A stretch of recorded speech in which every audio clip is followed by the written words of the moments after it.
Hello, magandang umaga, magandang tanghali, at magandang gabi sa inyong lahat. Whichever the case may be. Welcome back, guys. Ako pala, no? I'm back. Pagod. May nagpapahinga kasi nagkasakit din ako eh. Ang hirap ng farming. Tapos noon, okay lang naman. Konting pagod at may kahinat na naman. So, how are you? I hope everybody is fine. Maraming salamat sa mga continuously na nagsusubaybay at nanonood at nagsusuporta sa Pinoy Survivor. Kamusta mga kabrigada? At sa mga bago nating subscriber, maraming salamat sa pagka-subscribe ninyo. Welcome to the channel. Please check out the playlist. Nandun naman ang buong buhay ko. Hanapin nyo lang ang buhay kadete, buhay military, buhay civilian, nasa farmer, at ang mga issues na sinasagot ko, yung Survivors Community Vlog. Basta buhay ko, Pinoy Survivor. Kaya nga yung nasa farm, ang vlog ko Pinoy Survivor. As it is unfolding, nasa farm ako. And I will hopefully be able to show you guys yung ano yung magiging development noon by mga May siguro, no? May. So, magpapahinga lang ako sandali and then bababa ulit ako para ma-maximize yung mga dapat gawin na mga ano tawag doon, air layering o marketing. Kasi kinakailangan mag-prune ng mga puno, matagal na din na po-prune yan eh. Napabayaan kung hindi ako bumaba, hindi makikita, hindi mapuprune. Ang ginagawang pruning doon ni Carol Dan ay pakunti-kunting pagtanggal-tanggal lang doon sa mga water sprouts, no? Pero yung general concept, hindi masyado naintindihan ng mga taga doon sa area. Kwento-kwentuhan sila, hindi na ano. That's why I have to explain to him in that first week, few days, kung ano yung dapat gawin. And then, ano yung mangyayari? Pinagtuhog-tuhog lang na mag-air layering muna bago mo tanggalin lahat ng mga unwanted na mga sanga. Magpupruning kami by the time na hinarvest mo yung mga sanga. Pagka hinarvest mo, meron kang mga sanga na may mga ugat, i-convert mo na ng high density yung farm. Imbis na 300 lang yung nakatanim, na yun lang nag-survive, mga 383. Hili ko sa 83 yun yung i-convert ko to 1,000 siguro. Initially, 1,000 something. Hopefully, 1,000, no? That's a target, 1,000 something, and then tuloy-tuloy lang hanggang sa continuously pinoprune siya. Hindi kasi pwedeng dalihin ng one time You can only prune so much Ang rule of thumb is 1/3 to half of the tree, no? Pero nakita ko naman na isang buong puno, pinutol na ganyan, nabuhay. Ang dami doon sample sa amin. Yung duhat, yung tawag dito, mga lansones na Tagalog, talagang chap na ganon. Buong puno, walang itinira. Ay ko, di ko type tong duhat na to, di ko type tong Tagalog, sampulan niya natin. Avocado. And then, nung nagkaroon ng mga water sprout, kasi establish yung root system Pagkaroon ng mga water sprout, sabi ko, pumili kayo ng tatlo na hopefully yung tatlo na ganyan is magkahiwalay. 60 degrees apart. 60 times 3, 180. 60, 200. 360 divided by 3. Ayun. So much, 120 degrees apart, no? 120 degrees apart. Equally, ang kung meron. So, ganon. Para pagka lumaki yan ang magiging main na lateral branch, and then pingas, magsasanga siya. Para maganda yung magiging canopy balance And true enough, yung nakita ko after 10 years or so na duhat is now a beautiful na canopy tree na gusto ko na naman putol. Gusto ko na naman putol. Si Boy Putol, ano?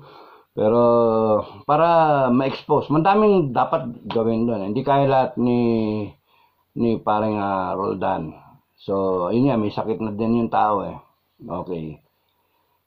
So, ano na-miss ko? Nung nasa farm ako, nagtanong nga kayo, si Marvtech nagtanong, and then sinagot ko, kasi type ko rin masagot at current events eh. So, dugtungan ko lang ngayon, yun yung akin. Gusto kong mag-react. So, number one, natanggal. Take off, no? Natanggal yung yung floating barrier dun sa Scarborough Shoal sa West Philippine Sea. Scarborough Shoal na 128 nautical miles from Zambales. It's well within the 200 nautical miles ng West Philippine na exclusive economic zone natin. And meron tayong hawak na titulo, arbitral award. China walang hawak na titulo. Nakalagay doon sa titulo natin, yung arbitral award, sabihin kong titulo kasi yun naman, that's what it is eh.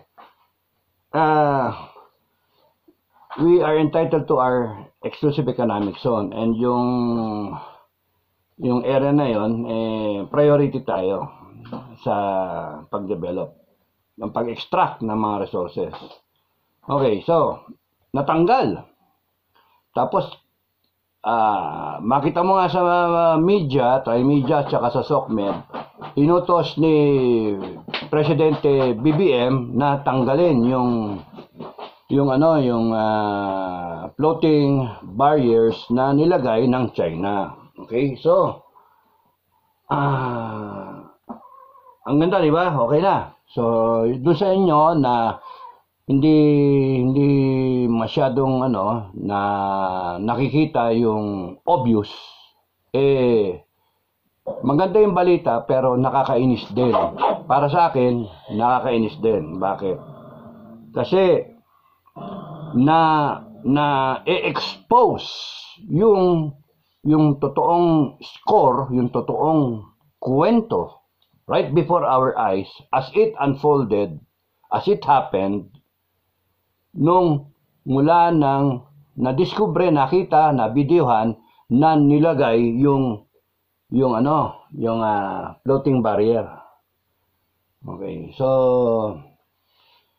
ngayon nadagdagan pa ng balita, sinasabi ng Coast Guard na they conducted a special operations, order nga ng presidente na tanggalin yung floating barrier. So nagbihis pa sila na style fishermen.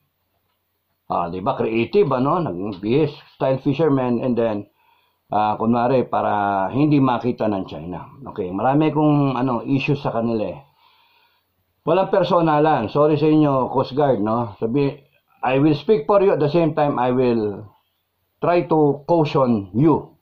Okay, sorry, huwag kayong magalit, pero, ang sa akin, yung totoo na nakikita ko mag-react ako.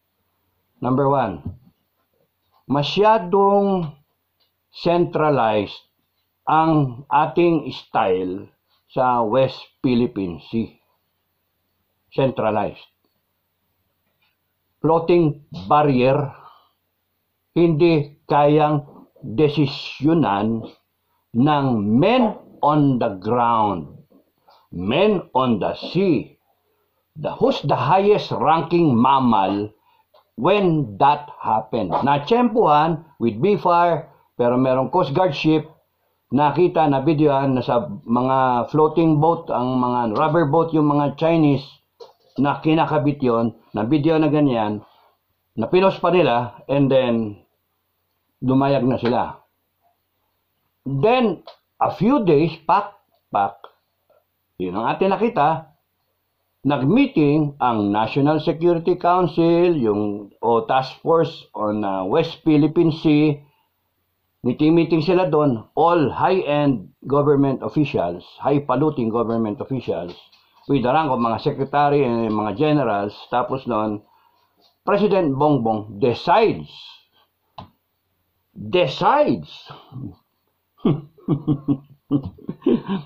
PBBM decides, tanggalin yung floating barrier. De pumutok sa SOCMED, ang mga vlogger, binanatan, wow! Nagdesisyon na, PBBM, nagalit na, inutos, tanggalin ang mga floating barrier. Now, what's the obvious there? wala tayong chain of command. Chain of command, when you have the big ship followed by the smaller ship and then the lowest ship, leadership transcends down the chain of command. Meaning to say, whoever is at the helm of leadership, the big ship,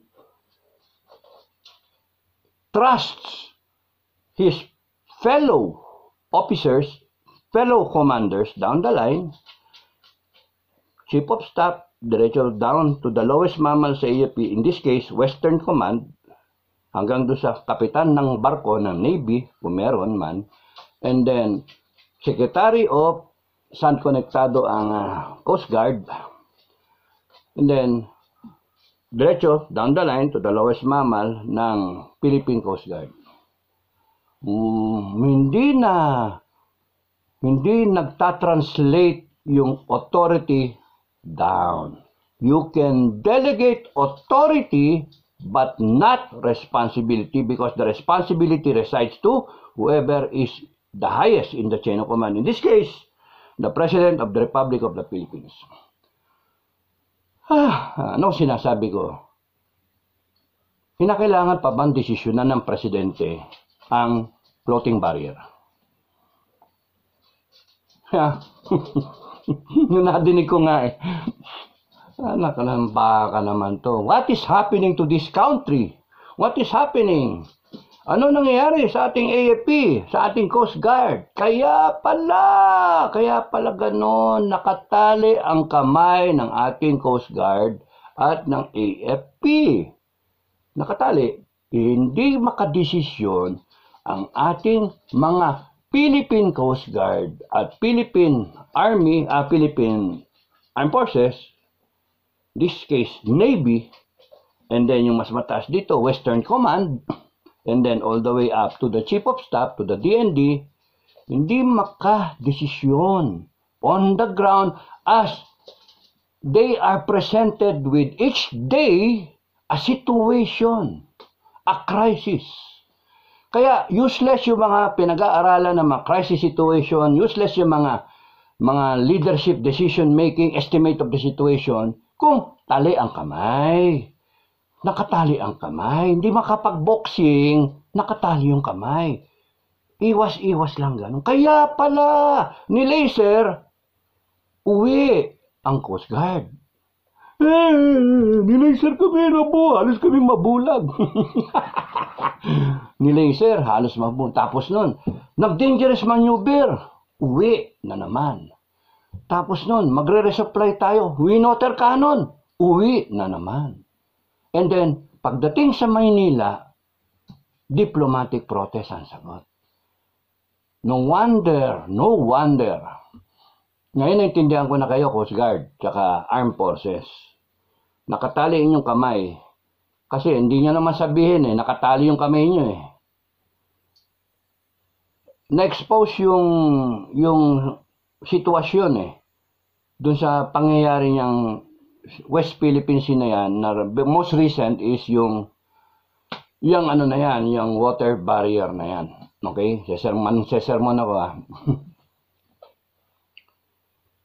Sorry, Mr. President, kasi pagka ganyan, masyadong centralized yung style natin, ng leadership, masyadong centralized. You have to decentralize it and make it a point na yung men on the ground. In this case, kapitan ng barko.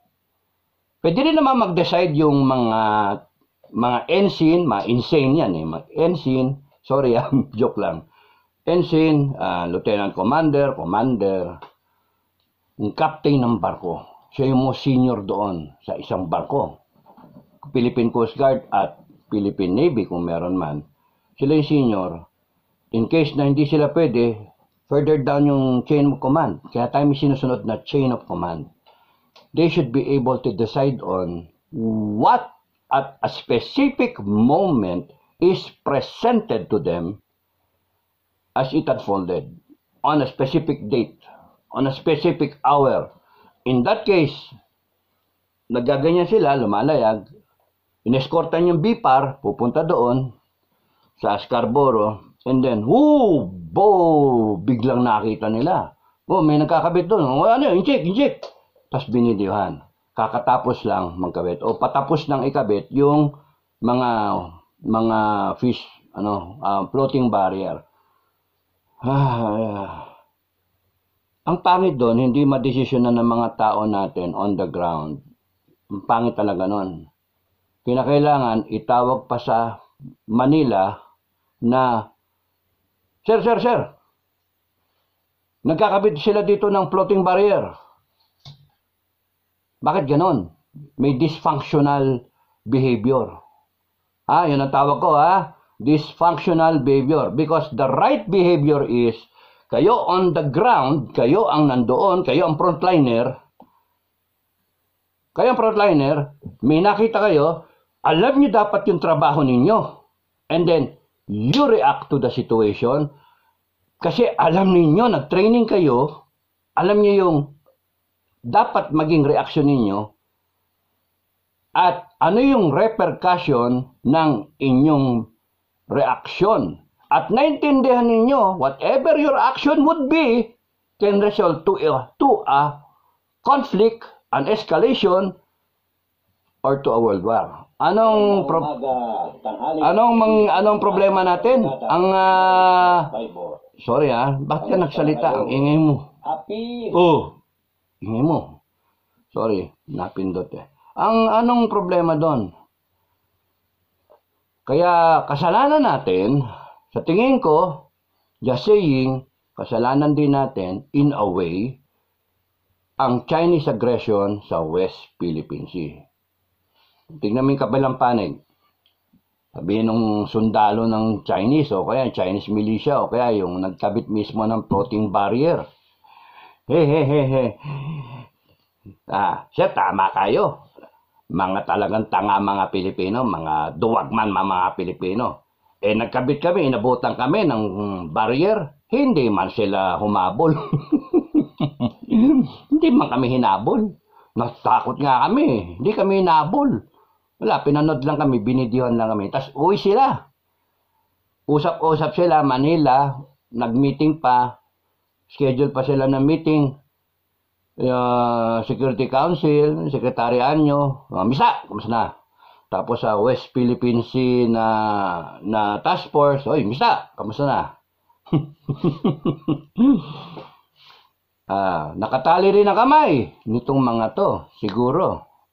Kasi, ang nangyari, presidente ang nag-decide. Hindi naman So, nagkaroon ng meeting, ito ganyan. Siguro napag-meetingan, siguro, wala tayo doon. Ang reaction syempre, dapat tanggalin.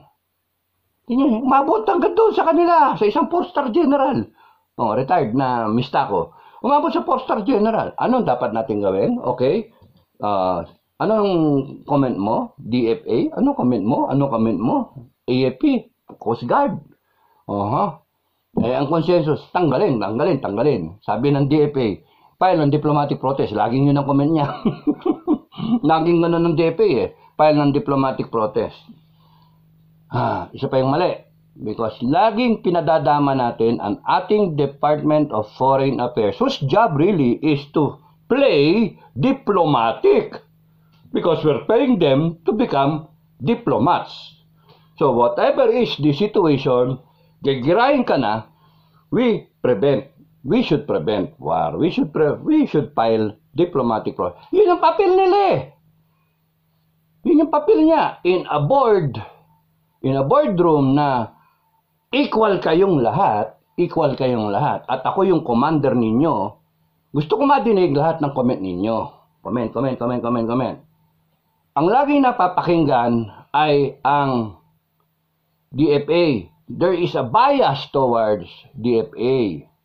Sorry guys Okay, sinasabi ko yung nakikita ko na sabihin yung mali ako.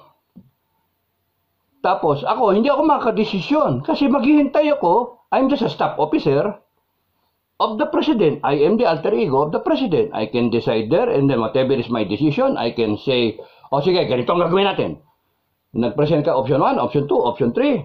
At winay ko, sige, ganito gagawin natin. O baka tinulugan ko pa overnight, tapos noon. Ang tamang gawin natin ay tanggalin yung barrier. Tapos, kausapin ko ngayon aking bossing, Mr. President.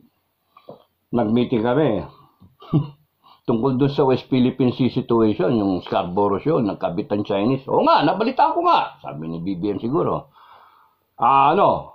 Sir, ang recommendation namin, tanggalin. O sige. Pero hindi, sasabihin pa ng Presidente, na-weigh nyo ba kung ano yung magiging resulta niyan? Hindi ba tayo magigera ng China? Hindi ba tayo, Hindi ba mag-escalate, kakaroon ng escalation? Sasabihin ng mista ko, tarantado yung mga yan. Knowing Ed, sasabihin ni Ed, sir, sila nga yung nag-escalate, sila nga yung nagsisimula na ngayon. Ano lang naman yan, floating barrier. Sige, tanggalin. Tapos ayan, in-ordera na ngayon, and then, boom, numayag na yung Coast Guard at tinanggal. Imagine yung daming tao na involved. At nakita man natin, naging laman ng balita ay in-order ng Presidente. When in fact, the news should have been the normal reaction should have been, the expected reaction should have been, nakita ng Coast Guard na ganyan. PI, ano yung ginagawa naman ngayon? Ba't nagkakabit ng barrier? Habulin yan, hulihin. Tanggalin yung barrier. And then, report it to Manila. You see the difference. When you send people to the front line, you have to trust the people do sa front line. Pagka may nangyari doon at may ginawa yung tao doon at nagdesisyon, you stand by their decision. That is a commander. Dinelegate mo yung authority mo. You have to trust the people as you delegate your authority all the way down to the janitor or to the frontliner. Para pag kami nangyari, kaya niya magdesisyon, matapang siya magdesisyon. Hindi na kinakailangan, merong floating barrier, may nagkakabit. Sir, anong gagawin ko, sir? Uwi ka na Manila. Kasi, yung mga tao pataas, ayaw rin mapusoy when they are all thinking of their career. Walang magdidesisyon na umaksyon dyan at baka magkakaroon ng gera. Ganun ba? Dahil sa kaya centralized, ayaw ninyo magkagera, takot na takot kayo? Hindi natin alam eh. Pero kung nakikita ko, ang sinasabi ko, ang punto ko sa inyo, mga kabrigada na Pinoy Survivor, ang punto ko, mali naman. Pagka yung nurse nakita na diagnose itong tao na to, frontliner yung nurse. Abay, may COVID ka. Sige, umuwi ka na, may COVID ka. Umawa pa ako sa iyo. Uwi ka, may COVID ka. Tapos sasabihin doon sa doktor, Dok, may COVID. Ha? Ano ginawa mo? Sir, pinauwi ko na muna. Hindi makadesisyon yung nurse. Hindi makadesisyon kung i-admit o hindi. Because hindi malinaw yung gagawin. Kami, kunyari, nagpapatrolya kami. Ganyan. Papatrolya kami ganyan. Kita ko. 2. Kalaban. Opisyal, pasok. Pasok yung opisyal. Kunyari, ako yung lead scout ng ranger. Sir. Kalaban. 2. Sabi ng opisyal. Anong ginagawa? Wala siya, nag-uusap, nag-yosi ganyan. Parang busog eh. Kakakain lang. Parang nag-yosi. Si siesta, nagkukwentuhan, lakas ang bulahan, sir. Pati niya, larga vista. Bako nga, no? Tapos hanap-hanap. Sige, bantayan mo lang. Hindi marunong mag-desisyon yung opisyal. Nawala na yung art. Tapos noon, tatawag yung opisyal. Radyoman. Sir. Merong dito? Merong kalaban dito. Tatawag pa ba yung opisyal? Na, Sir. Sa higher headquarters. Meron kami nakita dito, dalawang NPA. Nung sisiesta, mukhang bagong kain eh. Bagong kain. Tapos na eh. Anong gagawin namin, sir? Sabihin lang itaas. Sige, standby. Baka yun. Baka marami yan. Baka buong grupo yan. Baka abusaya pa nga yung kalaban. Oh, baka marami yan. Mapinta kasi kayo. Sige, standby lang kayo. Ayaw natin mangyari yung kaya nangyari sa 44. Tawag hanggang abot sa presidente. Commander-in-Chief. Mr. President, nasa meeting. Mr. President, yung ating lead scout may nakita na mga dalawang kalaban. Naninigarilyo. Ano sabi ng presidente? Walang iya. Sige, anong ginagawa? Sir, parang nagbabakod eh. Naglalagay ng barrier. Binabakuran nila para walang makapasok. Anong gagawin ko? Tatanungin pa niya yung kanyang mga staff officer, yung mga council niya, council of commanders niya. Tatanungin niya yung kanyang mga different line agencies involved in the whole kabudel na mga sitwasyon. Hindi, sasabihin niya finally, hindi, tanggalin niyo yung barrier. Pucha talaga. Ganun eh. Abnormal yung sitwasyon. So, what is happening? Hindi makadesisyon yung ating mga men on the ground. Nakatali yung kamay ng Coast Guard, nakatali yung kamay ng AFP. Nakikita mo na rin, kaya pala nag-iingay na si Gibo. Kaya pala malakas na rin magsalita si Gibo because nakikita niya yung lapses. Nakikita niya yung gap. Nakikita niya yung mali. Hindi na makadesisyon itong tropa hanggang sa yung mismong tropa tinubuan na rin ng callousness, yung dadating yung araw hindi na marunong magdesisyon, laging nakaasa. We are not breeding an armed forces and a Philippine Coast Guard who will always look at higher headquarters when things are presented to them on a daily basis. The situation should be, ang tamang behavior should be, may nangyari, handa ka magdesisyon, iweweigh mo, and then, hindi buong tapang mong pinag-isipan at kung ano yung laman ng puso mo, dinesisyonan mo. Because alam mo, may backing ka galing sa itaas. Hindi yung, nagkaroon ng floating barrier, uwi ka, tinawag mo, nag-report ka, meeting pa, National Task Force on West Philippine Sea. Uy, siguro nandun si General Centino. Secretary, Presidential Advisor on West Philippine Sea. Hanep, nandun silang lahat. Defense, DFA. Siyempre, DFA nga, sasabihin. File tayo diplomatic protest. Wala talaga tayo. Kaya ganyan ang China. Kaya matapang ang China because we are predictable. Sir, tama yung sabi mo. Sir, bakit? Sabi ng commander ng Chinese. Diba? Sabi sa'yo. Mga duwag yan, hindi kayang magdesisyon. Papaabutin pa sa Malacanang, mag-meeting pa sila, hanap pa sila ng oras at araw na magkasama silang lahat. Emergency meeting and then pag-usapan pa nila and then magde-decide, tatanggalin din naman. The normal reaction should have been, nakita yung barrier. Tama yung kunan, tama yung kinunan para may ebidensya. Tapos nun, on the spot, tanggalin mo. Ang time lapse lang is real time. As it happened, nung nakita mo, pagka nagpapatrolya kang ganyan, may nakita ka NPA, hindi ka nakita, bigyan mo kagad ng sign yung nasa likuran mo, kung ikaw yung lead scout. Tapos nun, kita ko, 2. Tapos nun, pagka nagkaingayan, kung hindi mo na informahan, right there, magdesisyon yung lead scout, private, or corporal. Private first class or corporal. Nakita, tatak. Tapos yung 2 na ready siya. Okay, naka-automatic yung lead scout. tumba yung dalawa, score na kagad, may medalya na kagad sila, dalawa na kagad yun, 2 baril yun, makukuha. Tapos nun, bigla palang dami pala dun. Decision niya yung opisyal. Hold the line. Hold the line. Tawag radyo. Sir, napa-encounter kami.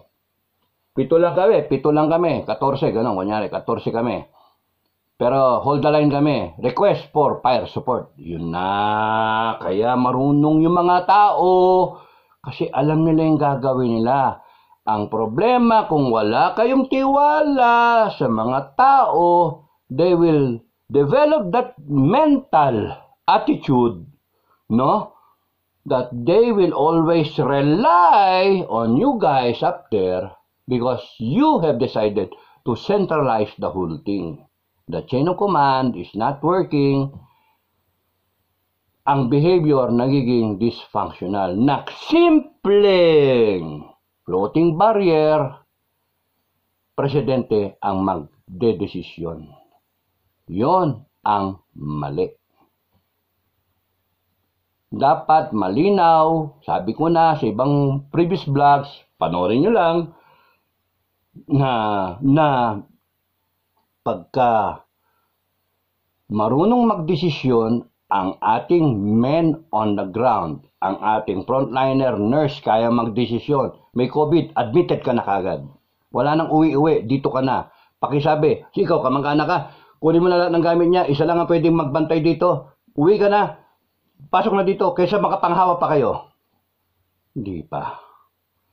Alam na kagad. Then the doctor, parang ant colony, lahat may kanya-kanyang specific na trabaho.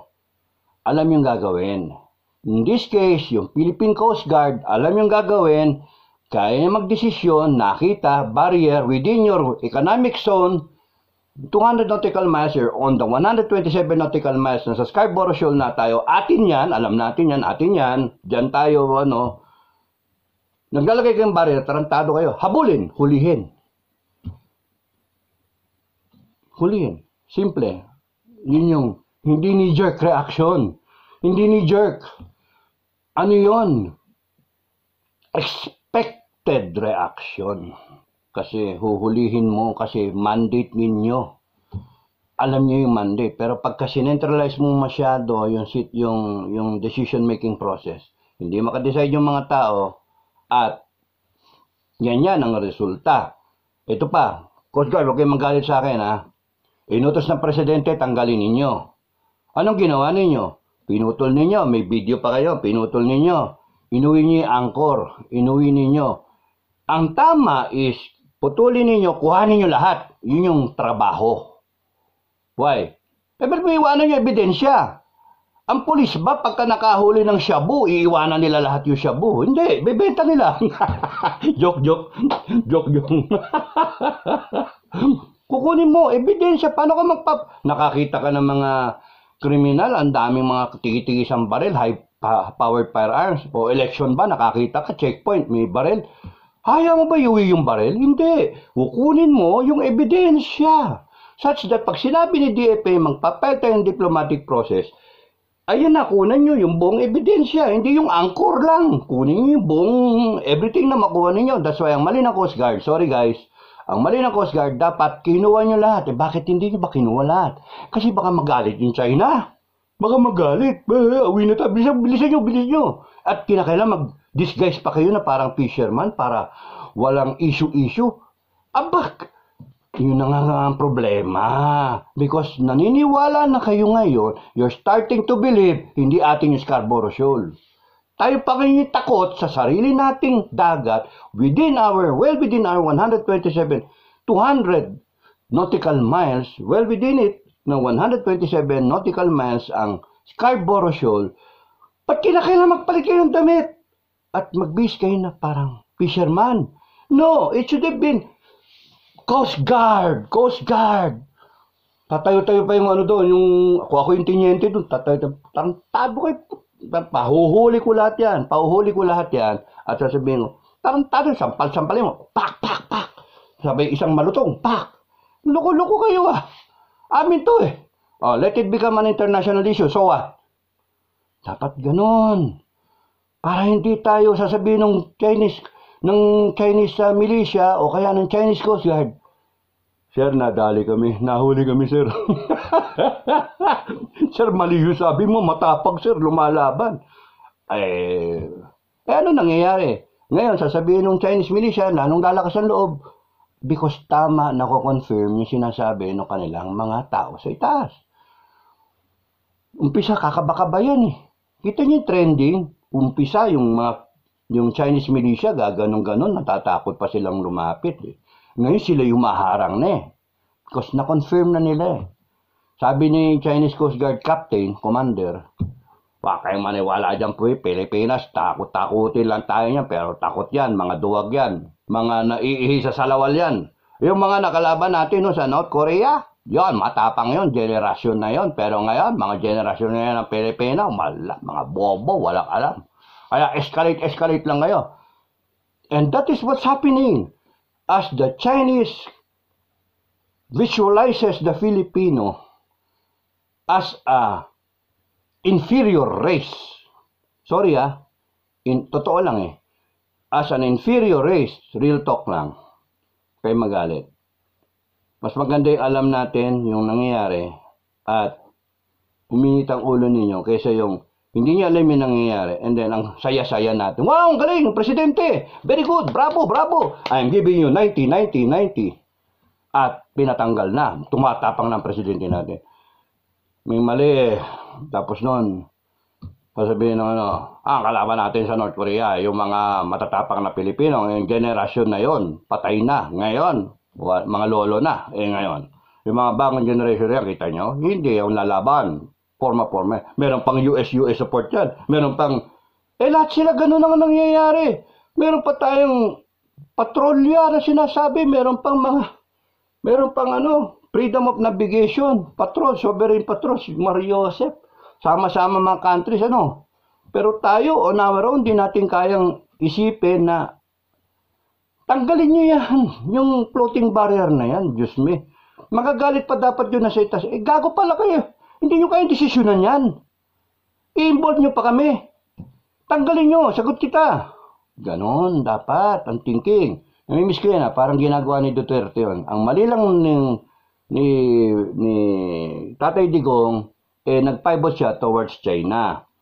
And it called for pivoting towards China para magising ang Amerika na binastos naman tayo. Ganon. So, natameme ang Amerika, natauhan, and then ngayon, niligawan ulit tayo. Okay? So, ganon yung nangyayari. I hope I was able to make it clear. Kung hindi, please like, please share, please subscribe. Pero, real talk lang, ako hindi nasisiyahan kasi nakikita ko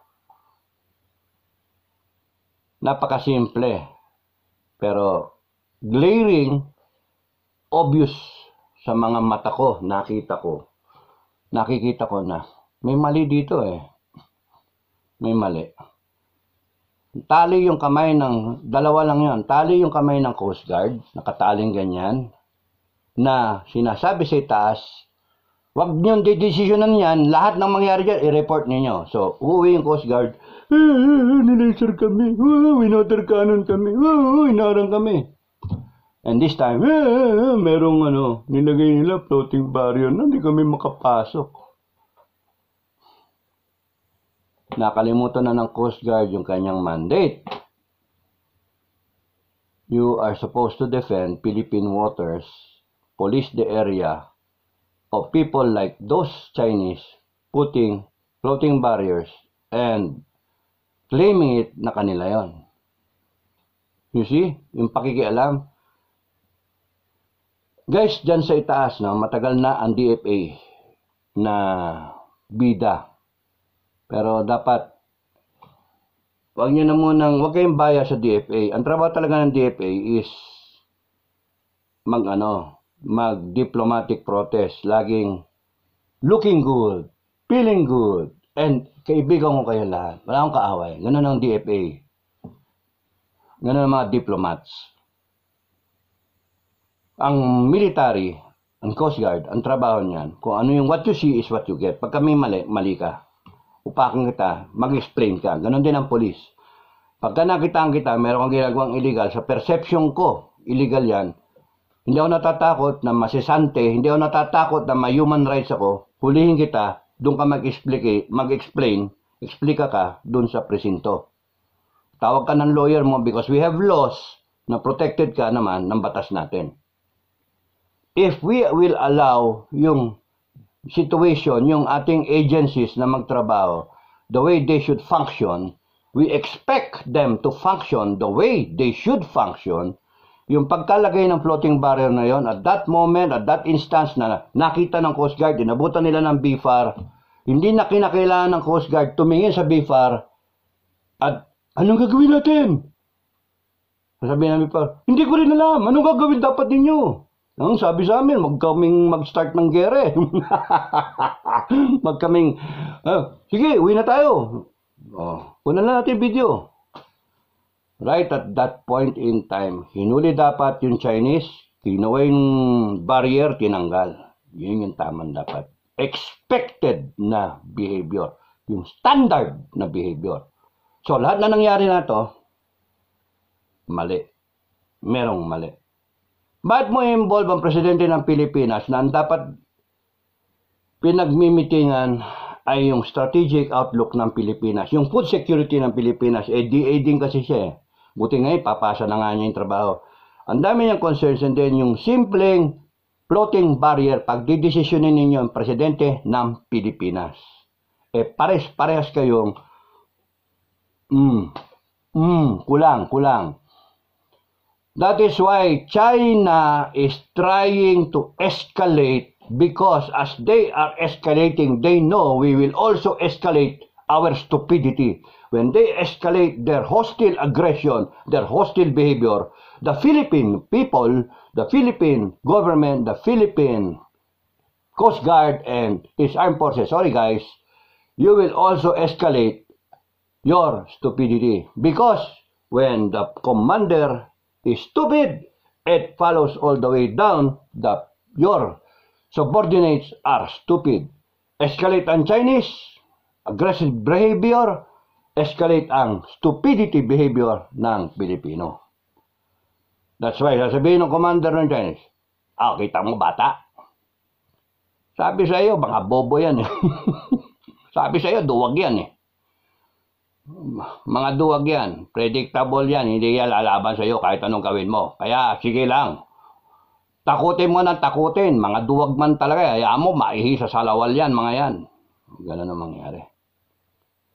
So hanggang doon na lang ako muna, mga Pilipino, mga Pinoy survivor, maraming salamat sa inyong pagpanood. Thank you for your time. Thank you for supporting us. Maraming I am on my, before I forget, I am on Monday ngayon. Happy Monday. I am on my 40th week. 40th week na ako. Kalahati na of my 83-week challenge. 40th week, pero natigil ako kasi, kaya babawi ako. Kasi nasa farm ako ng gaano katagal, 2 linggo. Natigil ako na hindi naman bumibili si Mrs. Daming rodelate. So, hindi na kailangan mo. Okay, pati nga yung aso, hindi na bakunahan eh. Okay, so, dami kong habol ng trabaho. Okay, so, yun. Ay, titingnan ko pa kung pwede mag-vlog ng tungkol sa West Philippine Sea. Pero so far yun na muna, ito muna. Yun ang mahalaga sa akin. Ma-explain sa inyo, ang nakita kong mali is masyadong centralized yung action. Either willfully sinecentralize talaga si task, which is wrong. Kasi it shows na takot kayong magkagulo. That's why sinecentralize ninyo. Or talagang hindi nyo alam na unwittingly nase-centralize niyo yung trabaho. Kaya ang nagiging epekto niyan, nakataling kamay ng Coast Guard at ng AFP, hindi na ngayon makadesisyon on the ground. Mali. Na kailangan you trust your people in your organization. You trust them because they're all trained to do whatever is expected of them, Your vice president will function for marketing, for operations, for human resource, lahat yan. They will do their jobs, and then bababa yung mga responsibility kasi may mga senior manager yan, merong mga bisor, line managers, may bisor, and then merong mga staff. It's all functioning properly, parang makina. Di ba? Pagka may pumitik doon, nagkaroon ng diferensya, tsaka mo ngayon pupuntahan. Pero hanggat mari, lahat yan sanay na kumilos individually, and they can stand alone. Not disrupt the entire organization because of a floating barrier. Kakatuwa, no? Presidente ng Pilipinas, dedesisyonan kung tatanggalin o hindi ang floating barrier.